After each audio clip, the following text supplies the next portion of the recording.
안녕하십니까.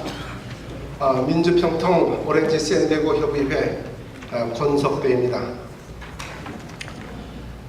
우선 이 시간에 먼저 우리 태양 아래라는 그 다큐멘터리, 러시아 출신의 다큐멘터리 거장 비탈리 만스키 감독이 1년간 평양 소녀 진미와 생활하면서 그녀의 가족, 친구, 이웃을 포함한 평양 주민의 삶을 카메라에 고스란히 담았습니다. 감독은 애초에 북한과 러시아 정부의 지원을 받아 진미를 중심으로 한 평양 주민들의 생활상을 담은 다큐멘터리로 촬영을 예정하였습니다. 그러나 제작 과정에서 진미의 주변이 알게 모르게 조작되고 있다는 사실을 깨닫게 되고, 또 북한 정부의 과도한 개입과 조작 과정을 목격하면서 북한의 요구하는 정반대로 북한의 리얼 일상을 담은 다큐멘터리 태양 아래, 이게 92분짜리인데 약 한 10여 분으로 새로 제작을 했습니다. 그래서 금년 4월 달에 한국 서울을 중심으로 해서 전 세계에 방영되기도 한 우리 태양 아래 먼저 영상을 보도록 하겠습니다.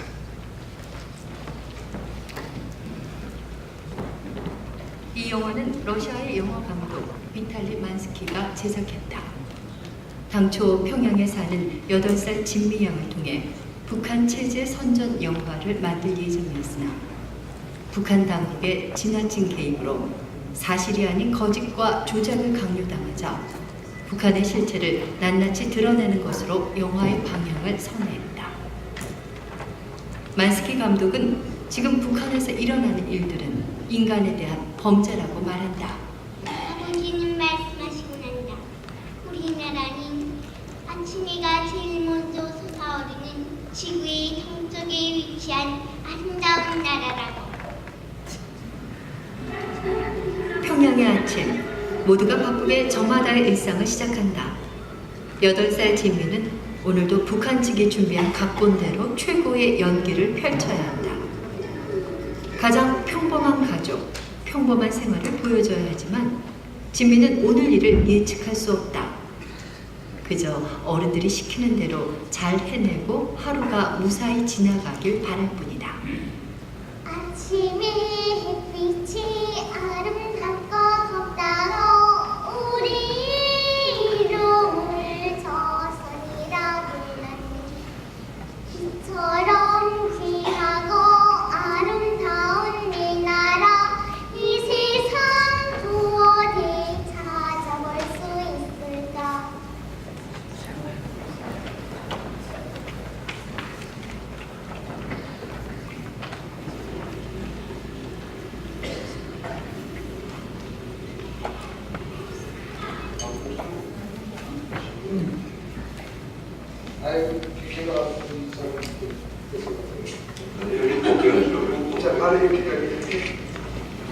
너가 뭘 한다. 저수야. 늙은 것을 하고 암을 예방한다.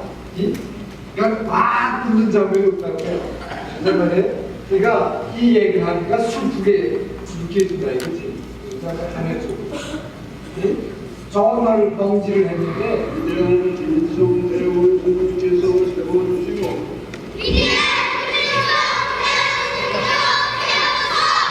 영영영을 대를 이어 빛내어 나가는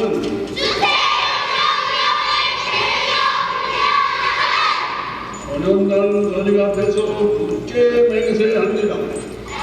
티 없이 맑은 아이들. 이제부터 이들은 어디서건 경애하는 김일성 대원수님을 외쳐야 한다. 진미도 알고 있다. 마치 톱니바퀴가 계속 돌듯 자신이 거대한 북한 체제의 한 부속품으로 쉼없이 굴러가야 할 것을 말이다. 진미는 그렇게 서서히 자신의 운명을 받아들인다.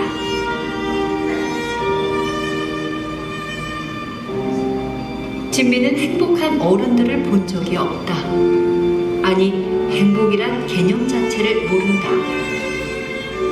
지하철에서 보이는 사람들, 표정 없이 그저 지쳐있고 힘없이 쭈그려 앉은 평양 시민들의 모습에서 좀처럼 희망을 찾지 못하는 어른들의 삶을 느낀다. 진미도 이런 어른들의 모습에 익숙해져 갔다.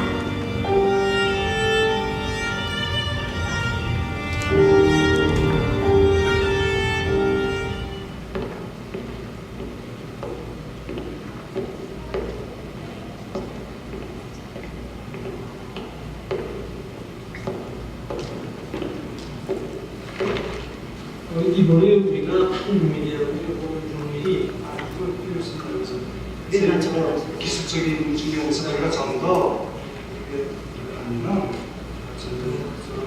정말 기술을 거두신다고 봅니다. 예, 맞습니다. 우리 기술자들과 힘을 합쳐서 앞으로 보다 적극적인 성과를 세우자 봅시다. 이렇게 합시다. 이렇게.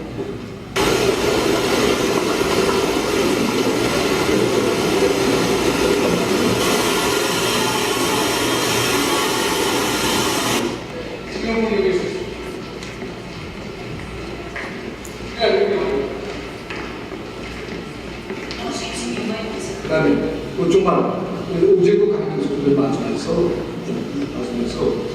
진미가 진미가 이렇게 손에다 냈다는데 야 이거 정말 축하해줬으면 좋겠습니다. 네, 한마디 다 끝났는데 네, 자 그만 축하해줍시다. 자, 박수 치세요. 다 같이 걸어서 박수 쳐줍니다. 그 다음에 앉아서 그 다음부터 이게 용할아버지 이제 전쟁당 얘기해 주는 거 듣는데요. 예, 그 미국놈 싹을 부던 장면이 이렇게 확 나오고는 박수 딱 뛰어요라고 쳐주고요. 미국 놈들 비행기들 얘를 잘 돌볼 수 있는 거는 위대한 소련께서 저 전선에서 미국 놈과 싸움을 하면서 하루 종일 진미가 듣고 말해야 했던 건 경애하는 대원수님, 위대한 수령님.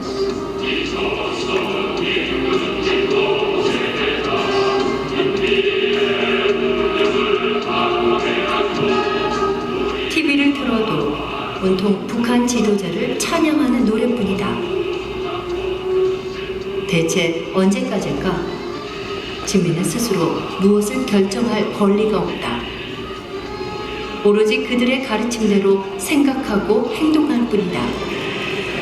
북한 사람들은 이렇게 어릴 때부터 김부자 3대 세습 우상화 전략의 희생양이 된다.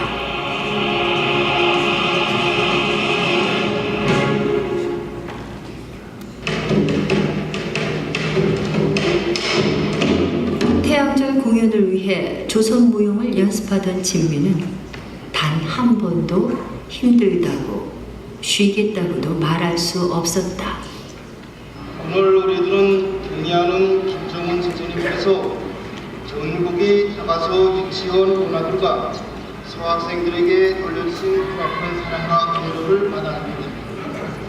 경의하는 김정은 스님께서 바라시는 보봉 선인단으로 항상 준비하겠다는 것을 굳게 결의합니다. 담뱃값을 줍는 꽃제비들, 마른 땅에서 먹을 것을 찾는 주민들, 모두 다 내일의 희망이란 찾아내기 힘들다. 좀 더. 선생님들이 지정에서 다 나왔습니다. 이제 시작하겠습니다. 크게 한번 해요. 선생님, 스승님들이 많이 도와주셔서 반갑습니다. 옳지. 크게 하나요.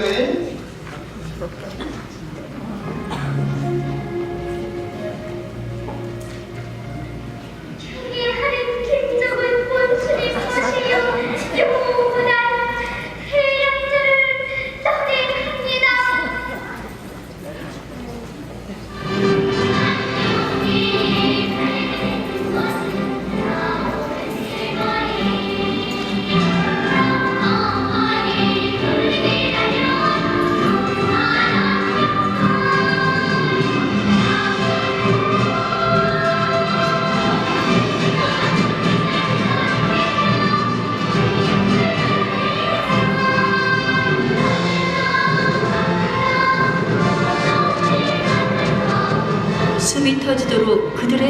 역사를 찬양하지만 이들에게 돌아오는 것은 어둠의 현실일 뿐. 그러나 주민들은 이미 이 어둠이 낯설지 않다.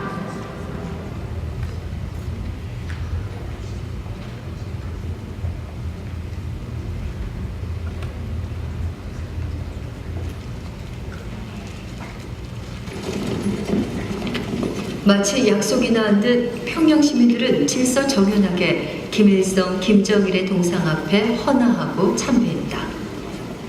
지구상에서 가장 행복한 나라라고 외치는 북한. 그러나 그들은 재단에 받쳐진 꽃 안에 폭발물이 있진 않을까 금속 탐지기로 일일이 조사하는 만큼 의심의 경계를 늦추지 않고 있었다. 김일성, 김정일, 김정은이라는 태양 아래 짜여진 각본대로 살아야 하는 북한의 시민들. 진미는 과연 행복할 수 있을까? 희망을 가질 수 있을까?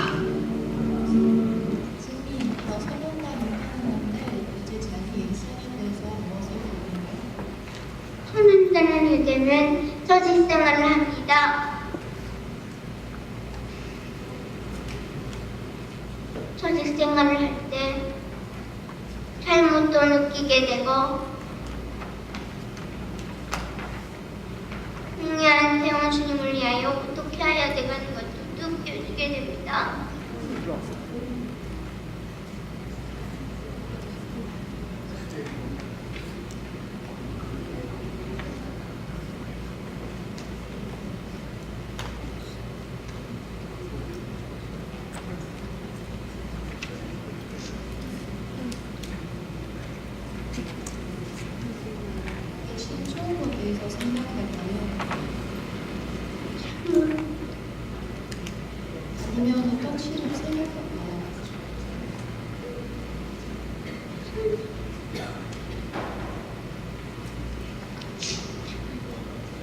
나는 위대한 김일성 대원수님께서 세워주시고 위대한 김정일 대원수님께서 빛내어 주시었으며 경리한 김정일수님께서 이끌어 주시는 영광스러운 천연선인단에 입단하면서 언제 어디서나 태원수님들의 의원과 경리한 김정일수님의 가르치신 대로 생각하고 행동하며 주체연맹 내용을 태를 이어 빛내어 나가는 사회주의 정복의 믿음직한 그대로 세계나라는 것을 신뢰한 자식 앞에서 굳게 맹세합니다.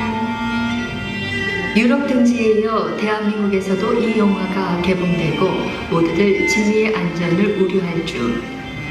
진미는 5월 10일 북한 노동당 7차 대회에서 김정은에게 꽃다발을 건네는 화동으로 다시 나타났다. 북한은 국제사회의 비난이 거세지자 체제 선전의 희생양인 진미를 보란듯이 등장시켜 이번에도 역시 체제 선전의 소재로 역이용했다는 평가를 받고 있다. 앞으로도 진미의 안전은 북한을 향한 끊임없는 우리의 관심에 달려있다.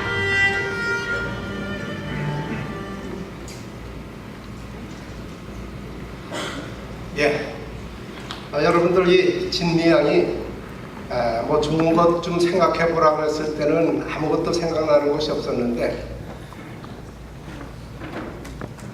시를 생각해 보라고 그러니까 아주 그동안에 외웠던 것이 술술술술 나오는 그 장면을 여러분들 한번 깊이 생각해 보시기 바랍니다.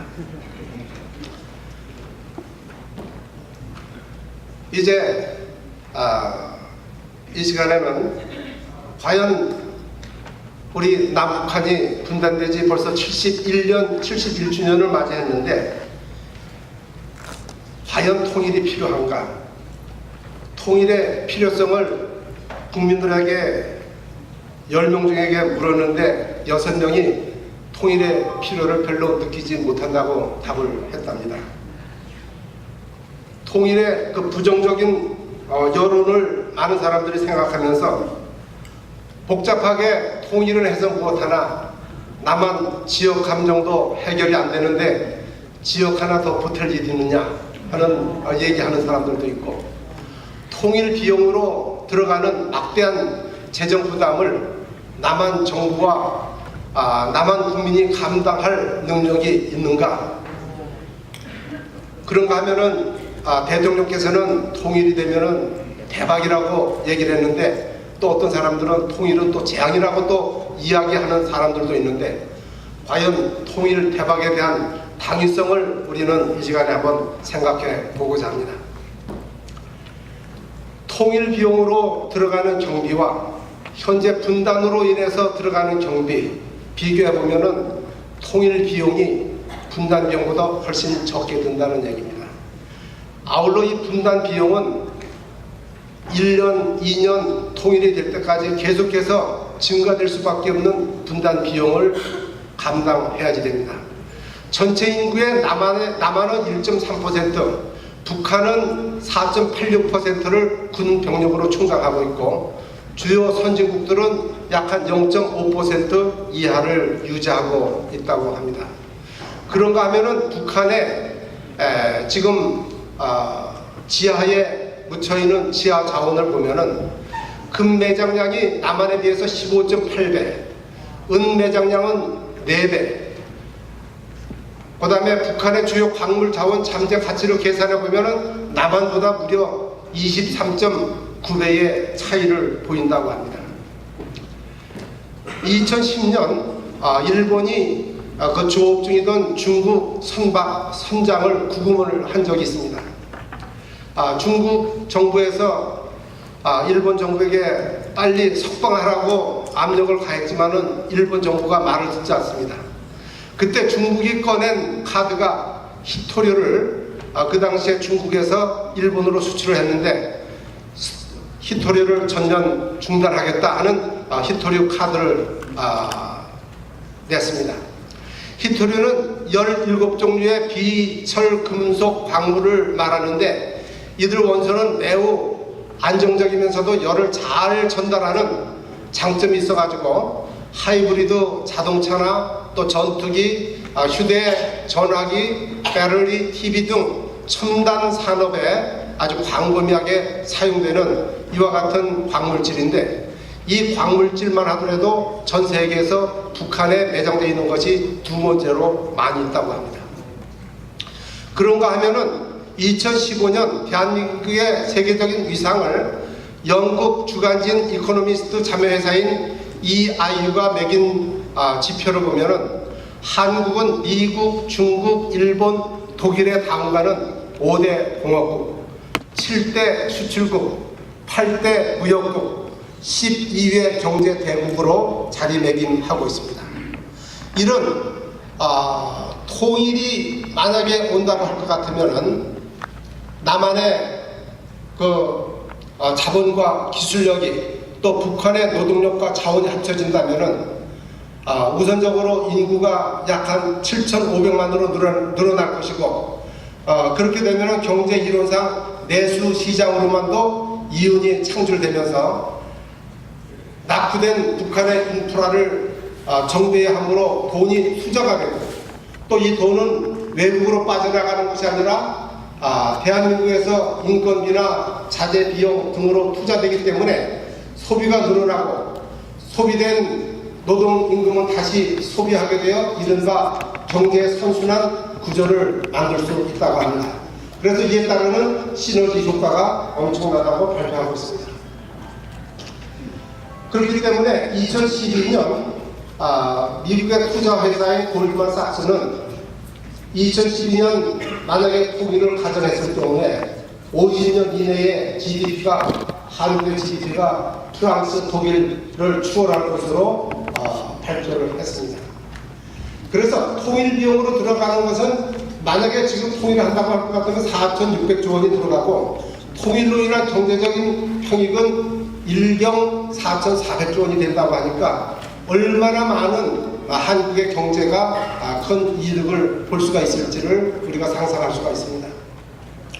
그런가 하면은 대륙을 잇는, 통일로 인해서 대륙을 잇는 이런 상황에서 도쿄에서 출발한 초고속 열차가 대한해협을 해저 터널로 건너서 서울 평양을 거쳐 북경이나 모스크바, 유럽의 파리에 도착할 수 있게 만들 수 있는 그와 같은 상황이 될 것이고, 시베리아와 동북 삼성의 광대한 자원은 한반도를 거쳐서 일본과 미국으로 건너갈 수가 있고, 반대로 세계 최대 소비 시장으로 부각하고 있는 중국 진출을 용이하게 할 수 있다고 합니다.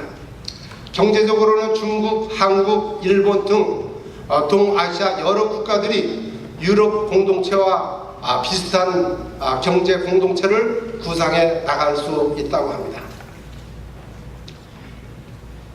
그로 인해서 이제 그 한국은 여러 가지 그 시너지 효과를 통해서 엄청난 대박을 이룰 수가 있고, 나가서는 민족과 국토의 분단에 따라서 고향에 갈 수 없고 부모와 형제도 만날 수 없는 현실에서 민족적 비원을 풀기 위해서라도 반드시 통일이 필요하다는 것입니다.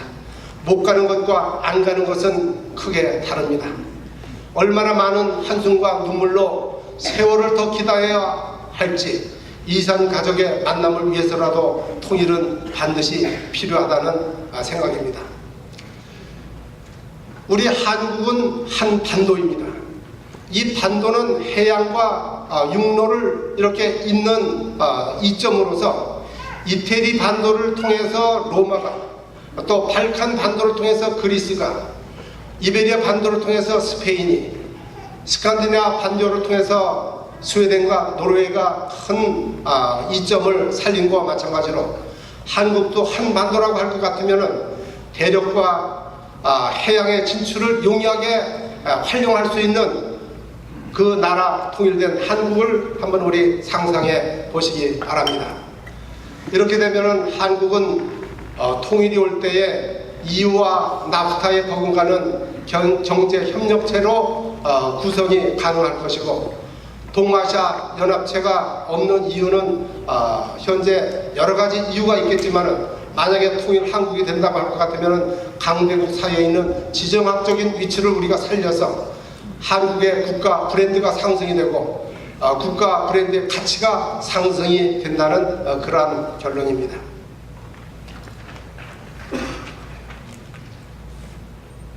현재 우리가 살고 있는 미국 땅은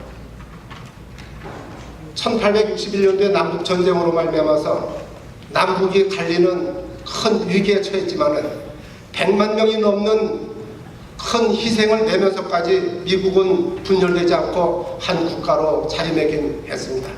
그래서 오늘의 전 세계를 이끄는 강대국이 된 것입니다. 남아메리카의 경우는 여러 나라로 분열됐기 때문에 강력한 단일 국가로 성장하는 데 실패하였고 대체로 이 후진국으로 전락하고 말았습니다.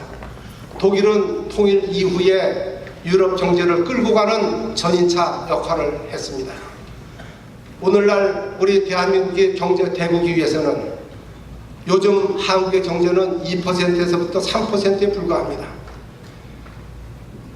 베트남이 현재 우리보다 경제 성장이 훨씬 지금 빨리 나가고 있습니다. 약간 에버리지 7%를 유지하고 있습니다. 경제 선진국이 되어서 통일이 될 수 있는 것은 아닙니다. 통일이 되어야 한국은 명실공히 경제 대국으로 자리매김할 수가 있다는 얘기입니다. 오늘 여러분들 교회에서 우리 과정 공부를 통해서 누가복음 4장에 나오는 말씀을 여러분들 다 봤을 것입니다. 주의 성령이 내게 임하였으니 이는 가난한 자에게 복음을 전하게 하시려고 내게 기름을 부으시고 나를 보내사 포로된 자에게 자유를, 눈먼 자에게 다시 보게 함을 전파하며 눌린 자를 자유케 하고 주의 은혜를 전파하게 하려 하심이라.